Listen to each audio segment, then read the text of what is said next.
विगत कक्षा में हम लोगों ने ये निर्णय किया था कि अर्थ क्रिया कारित्व के विषय में यहाँ टिप्पण में परिशिष्ट में जो दिया गया है उस पर हम थोड़ा सा चर्चा करेंगे।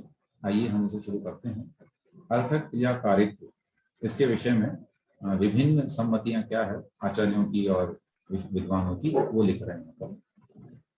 अनुवृत्त व्यावृत्त प्रत्यय गोचरत्वात् पूर्वोत्तराकार परिहारावाप्ति स्थिति लक्षण परिणामेन अर्थक्रियोपपत्तेश्च। क्या मतलब, ये कहाँ से दिया गया ये भी देखना। इसमें श्लोक वार्तिक जी का ये वाक्यांश है।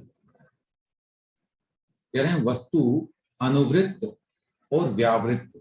अनुवृत्त का मतलब गुणों के साथ और व्यावृत्त का मतलब पर्याय के रूप में, तो गुण और पर्याय के रूप में दिखाई देती है। तथा पूर्व पर्याय का परिहार और स्थिति माने पूर्व पर्याय का नाश होना, और स्थिति माने ध्रुव रूप से जो है परिणमन से अर्थ क्रिया की उत्पत्ति होती है।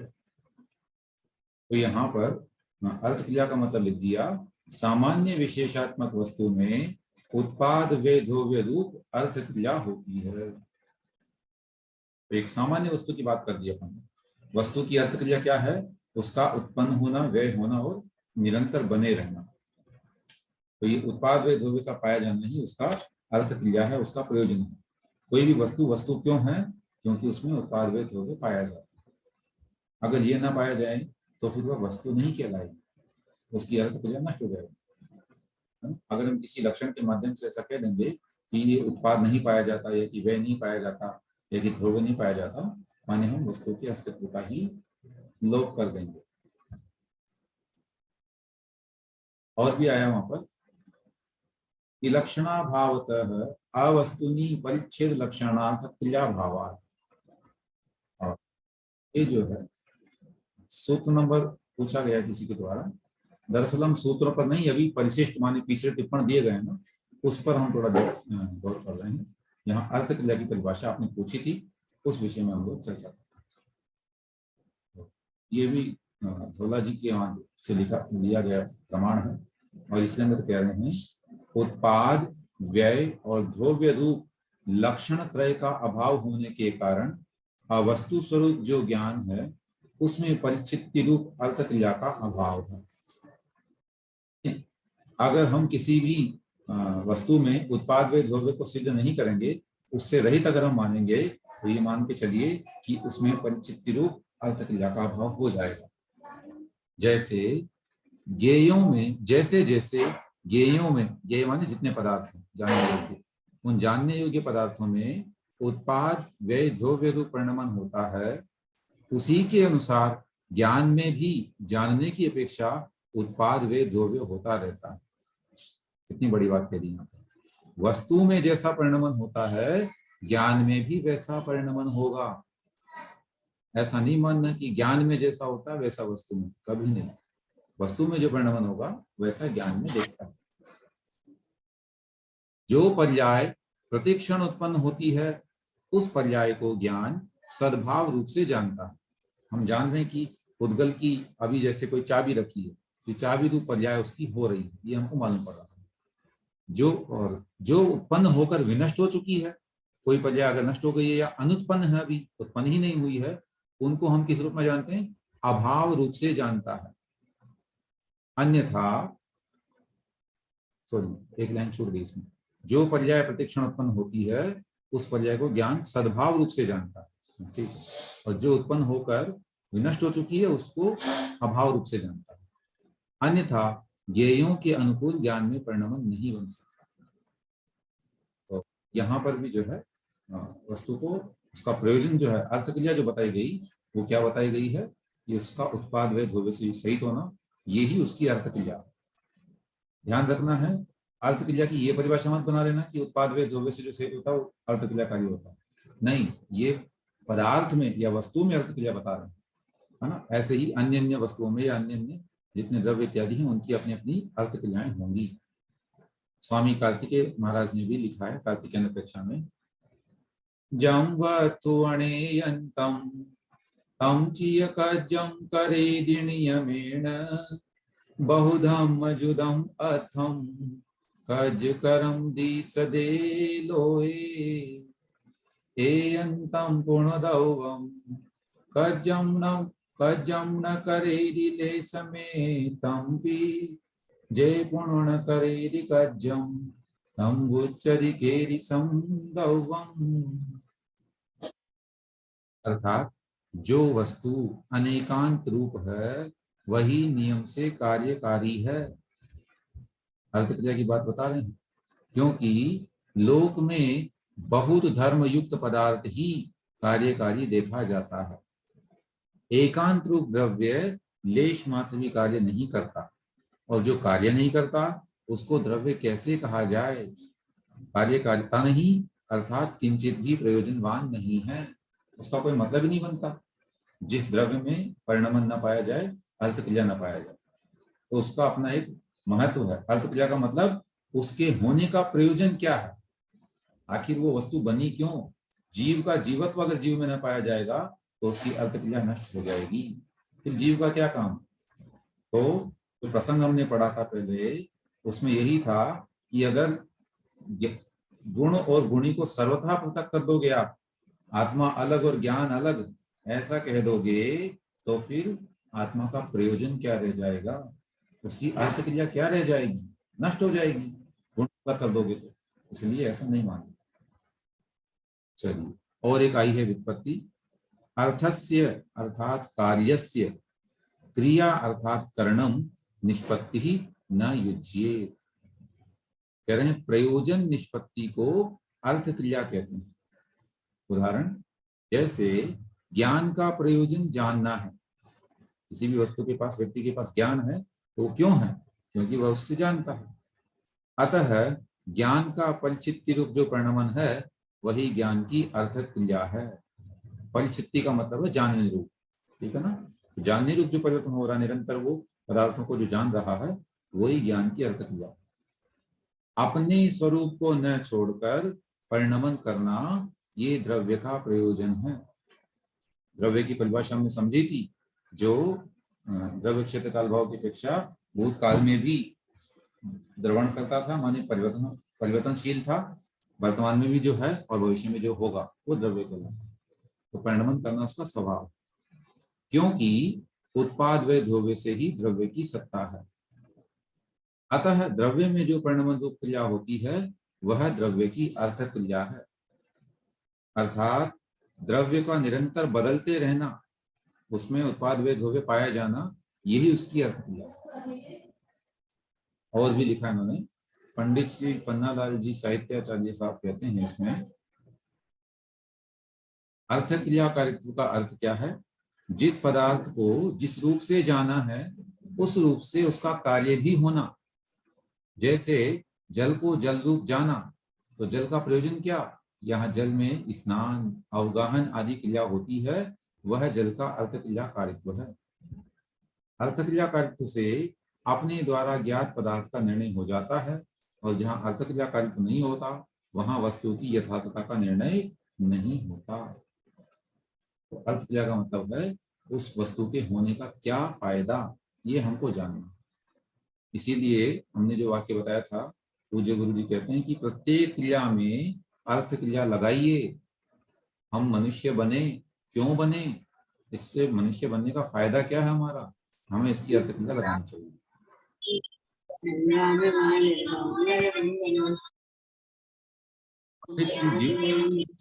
पंडित श्री जीवन दत्त जी जैन इंदौर से लिखते हैं, प्रत्येक सद्भूत पदार्थ जो भी कार्य करता है या परिणति करता है वह उसकी अर्थ क्रिया कहलाती है।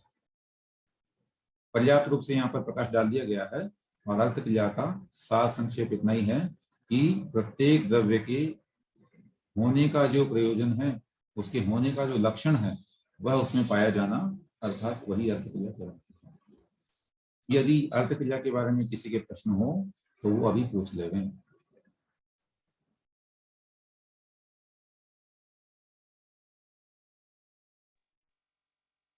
बहुत अच्छे से एक्सप्लेन किया हुआ भैया जी इसमें, और बहुत अच्छे से समझाया है। चलिए, अच्छी बात है। तो ये चीज हमको स्पष्ट हो गई। अब तो हम लोगों को भी इस बात का हमेशा ध्यान रखना चाहिए, अर्थ क्रिया हमें लगानी चाहिए। जल में अवगाहन यानी क्या है? अवगाहन माने जैसे डूबना, तैरना इत्यादि है ना, वो अवगाहन। तैरना, अवगाहन माने तैरना होता है। वैसे हम पढ़ते ना तैरना। भावों की निर्मल सरिता में अवगाहन करने आए। हाँ हाँ। ये पढ़ते हैं। अपना स्पेस लेना वहां हो गया ना, अवगाहन लेना, अवगाहन उसके माने अंदर हम हमने अपना स्पेस ले लिया। स्नान माने, ये भी कह सकते हैं। जल में अवगाहन करना मतलब वही स्थान लेना, वहां पर नहाना इत्यादि। ठीक बात। अब आगे हम बढ़ते हैं। तैरना भी एक अर्थ होता है उसका वैसे अवगाहन का, और आप जो कह रहे हैं वो भी सही है। पानी में जब डुबकी लगाते हैं तो उसको भी अवगाहन कहते हैं।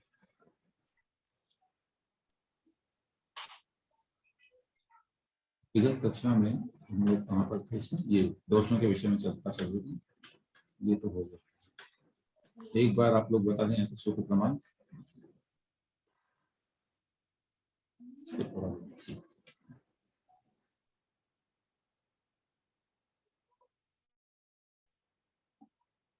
दोषों के विषय में चर्चा चल रही थी कि कौन से नए को एकांत से मानने पर दोष है। ठीक है, ये एक प्रश्न यहाँ तक आ गए थे। अनेक वाला हो गया था। 135 135। अच्छा ठीक है, समझते हैं। 36 से हमको पढ़ना है ना।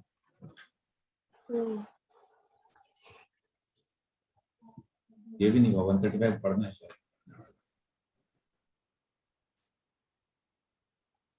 चलिए 135 से शुरू करते हैं। 135 135। ठीक है, शुरू कर रहे हैं। भव्यस्य एकांतेन पारिणामिकत्वात् द्रव्यस्य द्रव्यांतरत्व प्रसंगात् संकरादि दोष संभवात्। सूत्र क्रमांक 135 उच्चारण पुनः। भव्यस्य एकांतेन पारिणामिकत्वात् द्रव्यस्य द्रव्यांतरत्व प्रसंगात् संकरादि दोष संभवात्। भव्य स्वभाव को भी एकांत से मानना। भव्य का मतलब था, हमने पढ़ा था, भवितुम योग्य है कि भव्य है, अर्थात प्रत्येक द्रव्य में ऐसी शक्ति पाई जाती है कि वो भविष्य काल में होने वाली पर्याय को प्राप्त करेगा, उसमें परिणमन होगा और वह भावी काल की पर्याय को प्राप्त करेगा। यही उसका भव्यपना है। तो उसको यदि हम कहते हैं कि द्रव्य सर्वथा भव्य ही है, कथनचित अभव्य नहीं है, ऐसा यदि कहते हैं तो दोष क्या आएगा? तो उत्तर कह रहे हैं पारिणामिकत्वात् द्रव्यस्य द्रव्यांतर प्रसंगात् संकरादि दोष संभवात्। क्या मतलब है? एकांत से सर्वथा भव्य स्वभाव के मानने पर द्रव्य के द्रव्यांतर का प्रसंग आ जाएगा, क्योंकि द्रव्य परिणामी होने के कारण फल द्रव्य रूप परिणम जाएगा। इस प्रकार संकर आदि दोष संभव है। तो कह दे कि अगर हम जीव में भवितुम योग्य है ने होने की योग्यता है, एकांत से उसको कह देंगे अगर हम, तब तो कुछ भी होने की योग्यता आ जाएगी उसमें। भव्य स्वभाव तो है, लेकिन अपनी ही भावी काल की पर्याय को प्राप्त करने की योग्यता है, ऐसा जानना। ऐसा नहीं कि वो कुछ भी बनने की योग्यता उसमें हो गई और उसको हमने भव्य स्वभाव कह दिया। नहीं, द्रव्य कभी द्रव्यांतरत्व को प्राप्त नहीं होगा। तो एकांत से भव्य स्वभाव मानने पर यह दोष आता है कि फिर तो उसमें सब कुछ होने की योग्यता हो जाएगी। आप पुद्गल को जीव बना दोगे, जीव को पुद्गल बना दोगे, सो ऐसा होता नहीं। तो इसमें दोष क्या होता है? द्रव्य का द्रव्यांतर हो जाना और फिर संकर आदि दोष होने की संभावना हो जाएगी। सब द्रव्य आपस में मिलजुल जाएंगे, पता ही नहीं पड़ेगा कि कौन सा ओरिजिनल है, कौन सा जीव और कौन सा अजीव है। इस तरह से सूत्रार्थ भैया जी फिर से बता। और किसी ने कुछ बोला? एक मिनट, गैलेक्सी फोन से।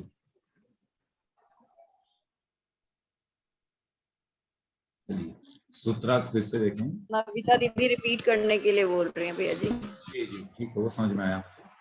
भव्यस्य एकांतेन, अर्थात भव्य स्वभाव को एकांत से मानने पर पारिणामिकत्वात्, पारिणामिक स्वभाव होने वाला, पारिणामिक हो जाएगा उसमें, परिणमन तो मान ही गए अपन ने।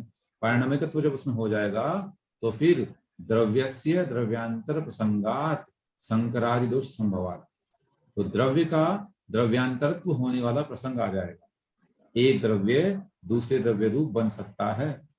अगर हम कह देंगे कि द्रव्य में नियम से भव्य स्वभाव पाया जाएगा, एकांत से बिल्कुल, तो फिर कुछ भी बनने की योग्यता उसमें मान ली जाएगी।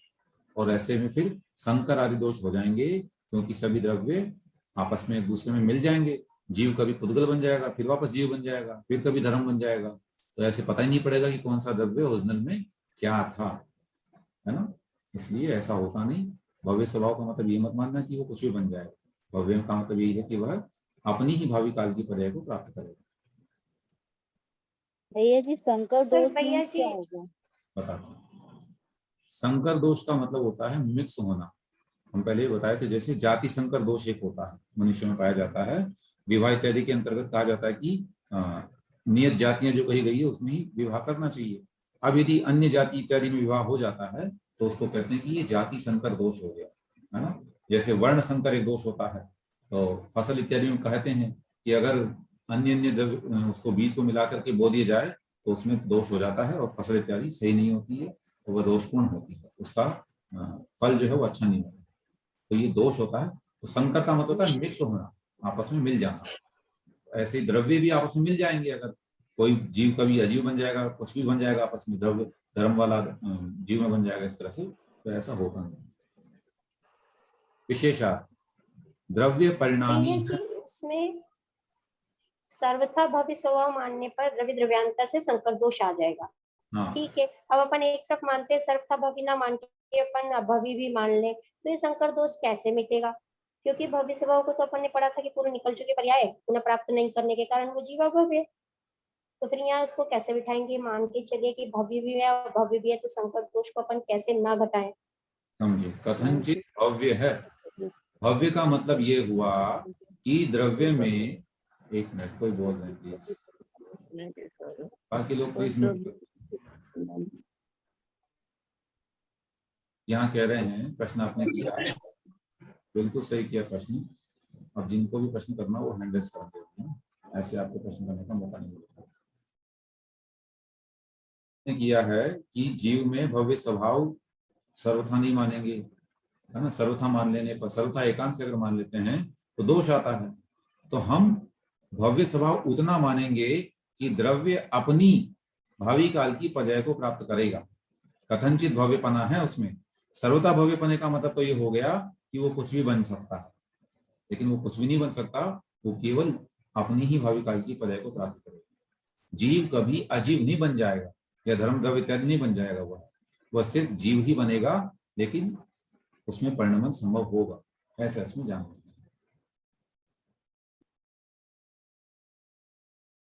वाली बात तो अब आएगी ही, उसको हम पढ़ेंगे, उसको भी यहाँ भव्य स्वभाव से मतलब ये तो नहीं कि मतलब वो अपनी शुद्ध अवस्था को प्राप्त करेगा। नहीं, ऐसा नहीं। भावी अवस्था को, जो भी परिणमन हो रहा है उसके प्राप्त करने की योग्यता ही उसकी भव्यता को सूचित करती है। जैसे भैया जी मनुष्य पर्याय में है तो बालक से यौवन अवस्था में जाएगा, वृद्ध अवस्था में जाएगा। किसी मनुष्य के अलावा दूसरी किसी जाति में या उसमें जीव होकर भी मनुष्य के अलावा दूसरी पर्याय में थोड़ी चला जाएगा, दूसरी गति में थोड़ी चला जाएगा। बिल्कुल बिल्कुल बिल्कुल सही कह तो रहे हैं उसकी आप। काबिलियत उतने ही लेवल की है जो मनुष्य पर्याय में संभवताएं हैं, उतने ही लेवल में है। बहुत अच्छा, इससे ये उदाहरण भी याद आ गया। और उसको मिथ्या तो मानते हैं हम लोग, है ना। जैसे अन्य मतावलंबी, कहना चाहिए जैन ही है वैसे नाम से, तो बाकी उसमें ये मानते हैं वो लोग कि भगवान का जीव जो है वो किसी शूकर के गर्भ में आने वाला था, फिर देवों ने जाना अरे ये क्या होने वाला है, और उसमें से निकाल करके उसको फिर किसी मनुष्य के यहाँ स्थापित किया इत्यादि। अनेक दोषपूर्ण कथाएं वहां पर लिखी गई हैं। तो वहां ऐसी बात आ रही है, तो वो अपने को नहीं स्वीकार करना चाहिए कभी। वो मनुष्य अगर प्राप्त करेगा तो अपनी ही भावी पर्याय को प्राप्त करेगा, किसी पशु इत्यादि या देव इत्यादि की पर्याय को प्राप्त नहीं कर लेगा।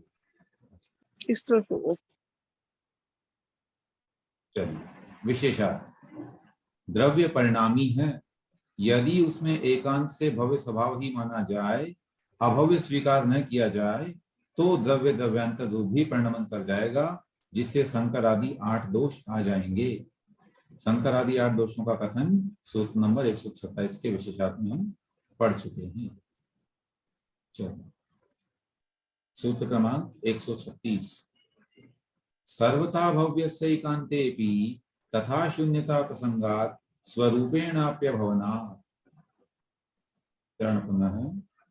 सर्वथा भव्यस्य एकान्तेऽपि तथा शून्यता प्रसंगात् स्वरूपेणाप्यभवनात्। सर्वथा अभव्यस्य एकान्ते अपि, अगर हम नियम से प्रत्येक द्रव्य को अभव्य भी मान लें, सर्वथा अभव्य मानना, उसमें अभव्य तो होता ही है प्रत्येक द्रव्य में, लेकिन सर्वथा अभव्य रूप मान लें उसको एकांत से, तो क्या होगा, तथा शून्यता प्रसंगात, शून्यता का प्रसंग आ जाएगा।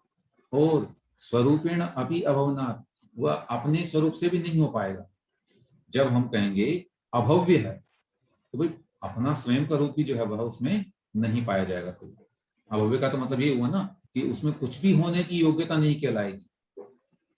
भव्य का मतलब होने की योग्यता और अभव्य का मतलब नहीं होने की योग्यता।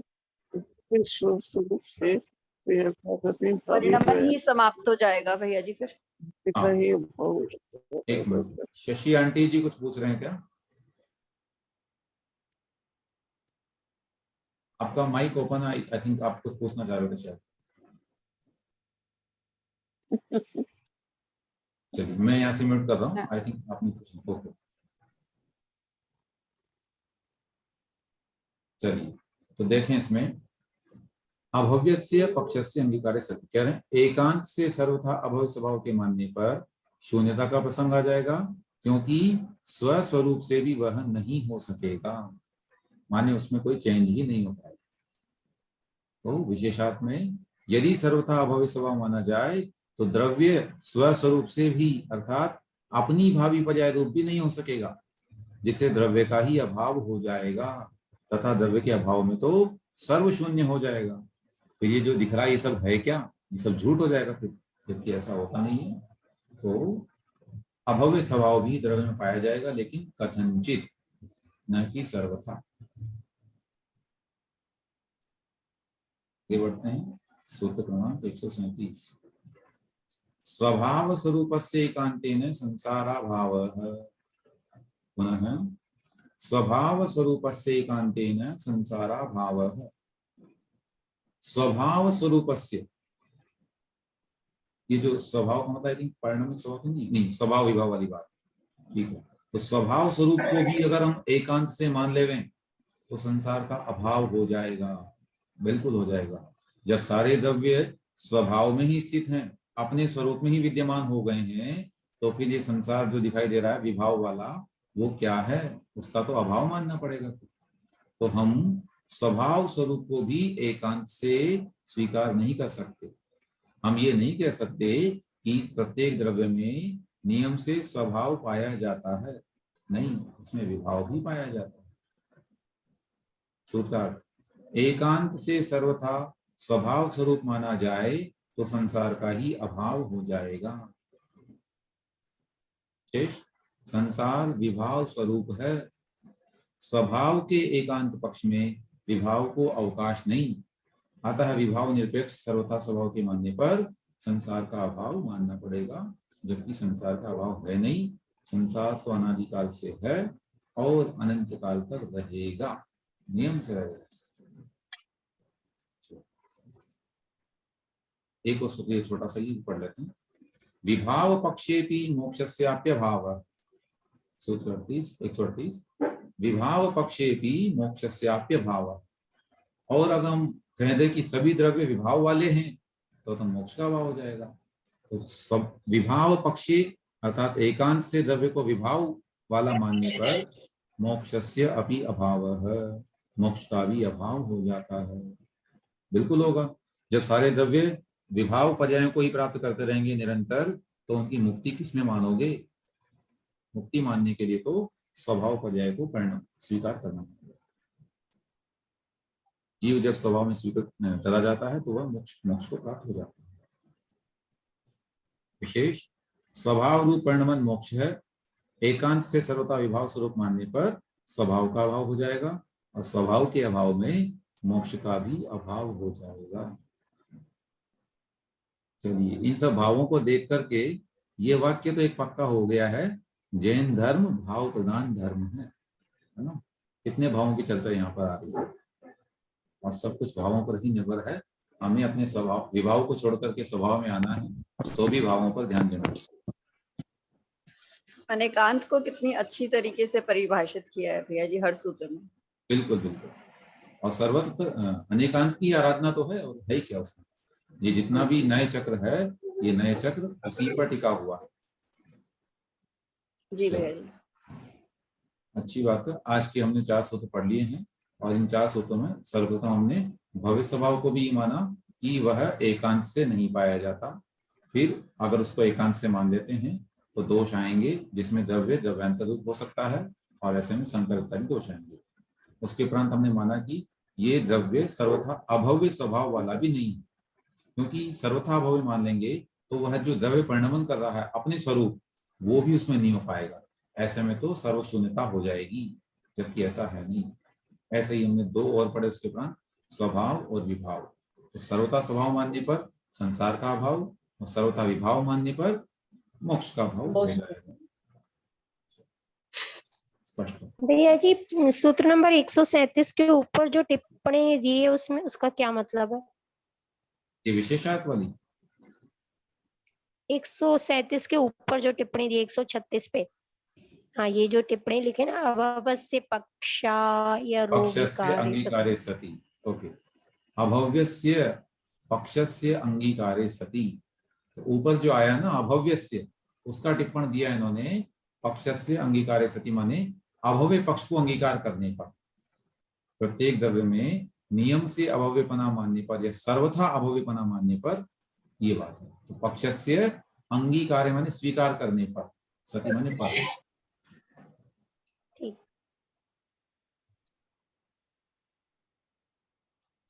आज तक इतना रखते हैं अपने, जैसे भी हो गई है।